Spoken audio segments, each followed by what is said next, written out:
Hello and welcome to a review of Arsenal's finances, brought to you by Financial Football News. Let's get straight into it.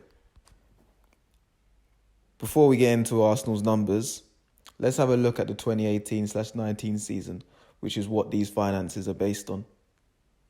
Wenger was replaced by Unai Emery after 22 years in charge, after failing to qualify for the Champions League for a second season in a row. Arsenal finished fifth in the Premier League, an agonising 1 point behind Tottenham in fourth, missing out on the Champions League in the process by the usual league method. Next came a final in Baku in the Europa League, which Arsenal unfortunately lost to Chelsea, meaning that for the third season in a row, there will be no Champions League football for the Gunners. This season, there was no domestic cup success to fall back on, with uncharacteristic early exits in both competitions. Let's get into the numbers. Arsenal saw revenue drop for the second successive season in 2019, falling from 404 million to 396 million. This, combined by Tottenham's rise in revenue, meant that Arsenal are now the lowest revenue-generating club in the top six by over 50 million. Matchday revenue fell to 96 million, its lowest level since 2013, despite their strong Europa League run. The Europa League final appearance saw broadcast revenue rise to 183 million. Despite this, Arsenal is still very much missing out on Champions League football. Arsenal received 39 million from their Europa League campaign, while Inter Milan, playing in Champions League, made 48 million despite exiting at the group stage. Commercial revenue rose to 111 million due to the Visit Rwanda sleeve deal, which came into effect at the beginning of the year. The reason why Arsenal's revenue fell so much was due to other revenue falling to only 6 million, with limited property business in the year, something that Arsenal is scaling back on. And what does this all mean for 2019/20? Arsenal were expecting to see a drop in revenue even before the impact of COVID-19, with an early exit from the Europa League the main reason for this. With this and the impact of COVID-19, Arsenal are expecting to see a significant fall in revenue. However, on a positive note, the Adidas deal that began at the beginning of the season will see a significant upturn in commercial revenue, which may save their finances. Now, let's look at Arsenal's expenditure. Arsenal's operating costs fell to 428 million, a drop of 17 million, which more than offset the revenue loss that the club suffered.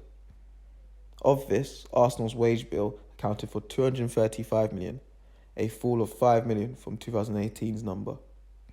However, Arsenal's underlying wage bill actually rose, with 2018 including 17 million in severance pay to Arsene Wenger and his backroom staff. Arsenal's wages to revenue ratio was a healthy 59%, with UEFA often stating that 70% is the maximum sustainable in the long term. Arsenal's wage bill put them as the fifth highest in the Premier League, which is where they finished, so in that sense they didn't underachieve. What does this mean for 2019/20? With a number of new signings at the club, Arsenal's wage bill may rise slightly. However, this may be offset by a number of high-profile departures, such as Aaron Ramsey, Liechtenstein and Koscielny, who all had fairly high wages compared to some of the new incoming signings that the club brought in. Now, how about Arsenal's profit, or the lack of it in this case, as Arsenal saw a £57 million profit in 2018 turn into a £27 million loss due to significantly lower player sales in 2019. This was Arsenal's first financial loss since 2002, with the lack of Champions League football being the main reason, which has severely constrained revenue. Next season, the sale of Iwobi to Everton should help reduce these losses due to higher player sale value. However, with the COVID-19 pandemic and falling revenue, Arsenal are likely to see losses again in 2020. Arsenal were busy in the transfer window in the 2018-19 season, with Unai Emery looking to put his stamp on the squad. This led to Arsenal having a net transfer spend of 65 million, with Torreira, Leno, Socrates and Guendouzi all arriving at the club. Arsenal, as already mentioned, had significantly lower player sales, with the only exits being fringe players or players for no transfer fee at all, such as Ramsey.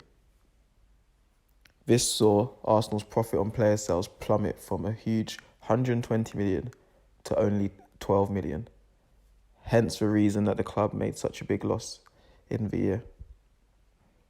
From a cash perspective, Arsenal had a net cash outlay of 62 million after spending 180 million on transfers and receiving 56 million. This was due to previous transfer windows, with instalments still due on those. Talking of instalments, Arsenal owe a net 51 million in transfer fees going forward, which will only be added to by the Nicolas Pepe transfer. With such cash commitments at the club already, from a transfer perspective, Arsenal may be limited in their ability to act in the transfer market ahead of the 2020-21 season. Arsenal were back in a net debt position in 2019, totaling 42 million due to falling cash levels. Despite cash levels falling, Arsenal still have one of the highest cash levels in the game at 167 million. Cash fell due to transfer outlays, debt repayments and infrastructure improvements that were all necessary for the club, with Arsenal making a healthy 30 million from their football operations.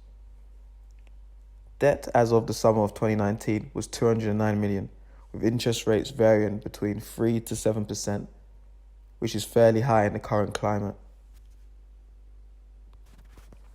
Arsenal's continued absence from the Champions League is hurting the club on and off the pitch, with the financial implications meaning that they're falling further behind their rivals financially, which is having an impact on their ability to attract stars to join them over their rivals. A virtuous cycle which is hard to break. Going forward, Arsenal are going to have to back Arteta and hope that with a few shrewd signings, they'll be able to return to the Champions League and improve finances going forward. Well, that's it for me for Arsenal's 2019 finances. Thanks for watching, and I hope you found it informative.